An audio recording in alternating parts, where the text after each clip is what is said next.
The Confederacy of Independent Systems had a secret weapon they used against the Jedi during the Clone Wars. A cyborg war chief that struck with such intensity and efficiency that every youngling was trained to run at the sight of his 4 lightsabers appearing in the dark. The cyborg Kallist warlord, General Grievous. And today I'm going to show you how to paint General Grievous, as well as his Droideka elite troops, in this part 2 of my painting up the entirety of the Separatist starter box. Like the B1s last time, we're going to start by priming him up in some Wraithbone. That will serve as the base for his sandstone exoplates, armoring his even more mechanical endoskeleton.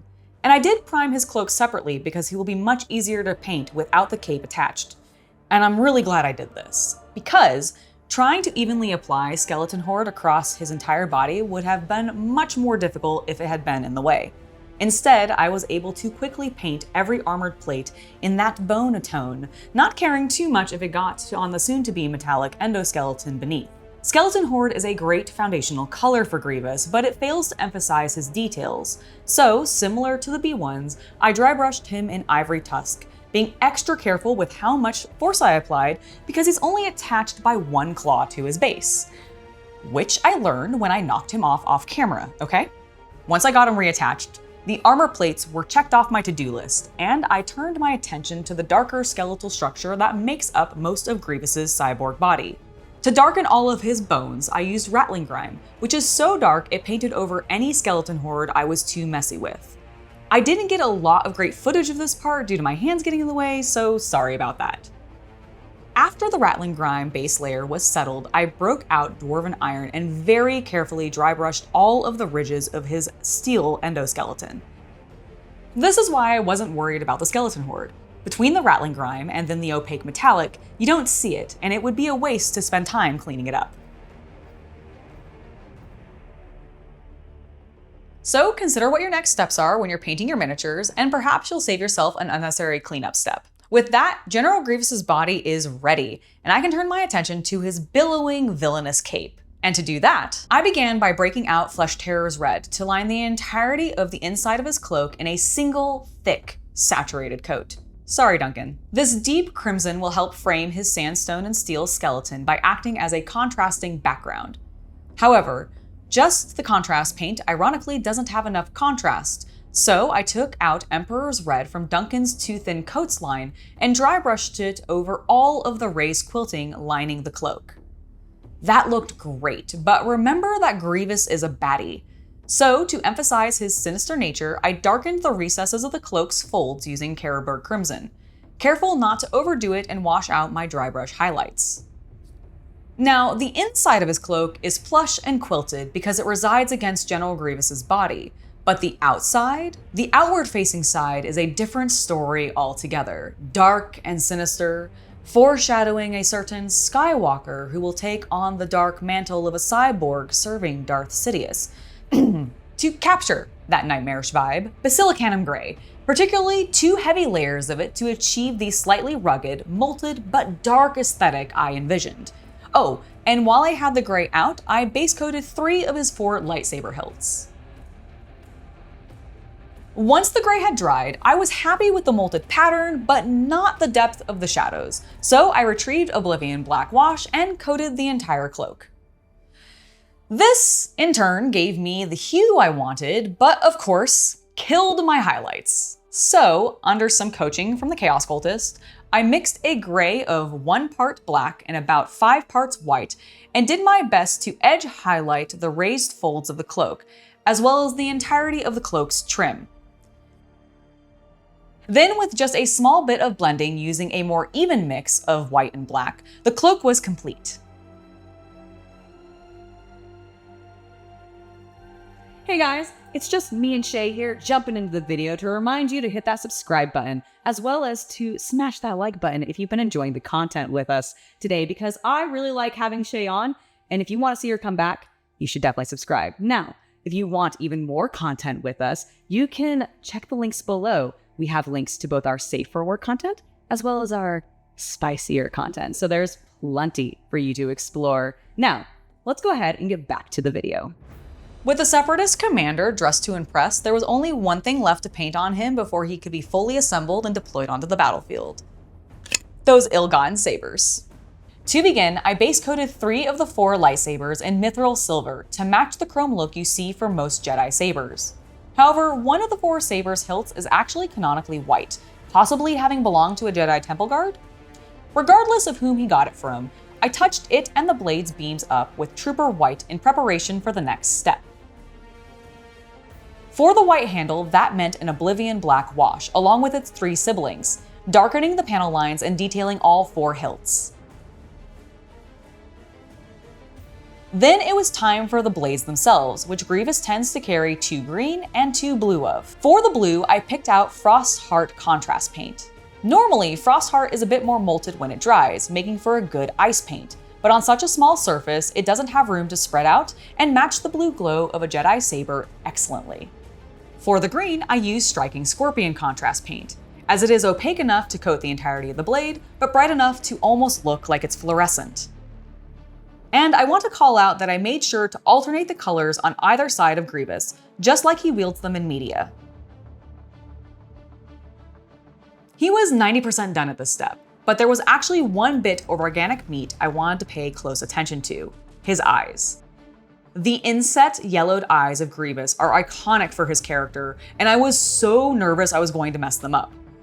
Thankfully, using Carroburg Crimson, I was able to carefully paint the exposed musculature around those beady yellow eyes, which I painted in Dark Sun's yellow, before setting him aside to turn my attention to his shock troops. The Droidekas, aka the Destroyer Droids. To ready these Separatist shock troops, we're going to prime them the same way we did Grievous, with a coating of Wraithbone spray primer.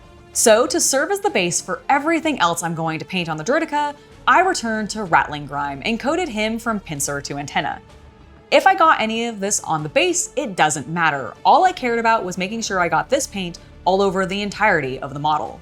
The reason I used Rattling Grime is because this paint has a reddish-brown hue, giving it a more dingy vibe, which I think is appropriate for Skaven or Sith droids. Once I gave the Mini plenty of time to dry, I got back out the Dwarven Iron, and similar to how I painted Grievous, I painted the entirety of the droid's internals with this metallic. Once that was done, you could see the brownish hue of the Rattling Grime here. It's much redder than the gray metallic. To push that hue further, I used a bronze metallic called appropriately Spartan Bronze from Duncan's line, and this I applied to the exterior armor with a dry brush to retain the Rattling Grime shadows in the plate's recesses. Honestly, this technique may be my new go-to for bronze armor. It just looks so good. However, he is technically only 2 colors, so to ensure he is tournament legal, I broke out a flat black paint to coat the Destroyer's wires and antenna. With that done, the entire Separatist box set is almost complete. But before we can call this army finished, there's one final thing I need to do to their bases to help unify them with the rest of the droids in the army. And to do that, I began with my favorite desert texture paint, Armageddon Dust. I applied this gooby paint to the entirety of all the model's bases, careful to actually build it up a bit on Grievous's tactical rock to blend it in better. However, once the first layer dried, I thought the Droidekas could use even more texture, so I applied a second layer to their bases. While this was drying, I actually realized I'd missed something on the Destroyers: their eyes. To rectify this, I quickly broke out the Emperor's red paint again and colored their lenses. After leaving all of the bases alone overnight to dry, I got out Agrath's Earthshade and flooded each of their bases to push their shadows in preparation for the next highlight.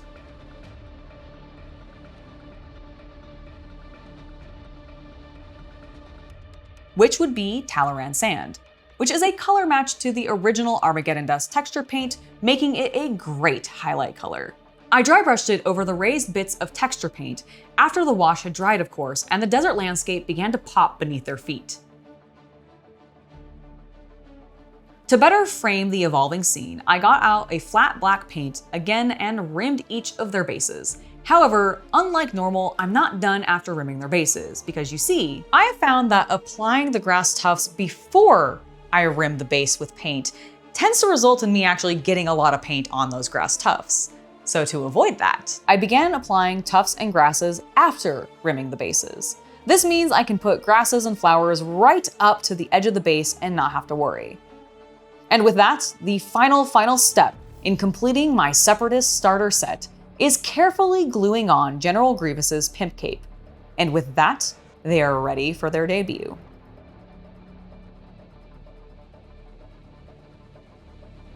And here they are. We have General Grievous and his elite troop, the Droideka. And honestly, I thought I was really happy with how my B1s and B2s came out, but I'm even more pleased with how Grievous and my Droidekas turned out. The Droideka especially. Grievous I love.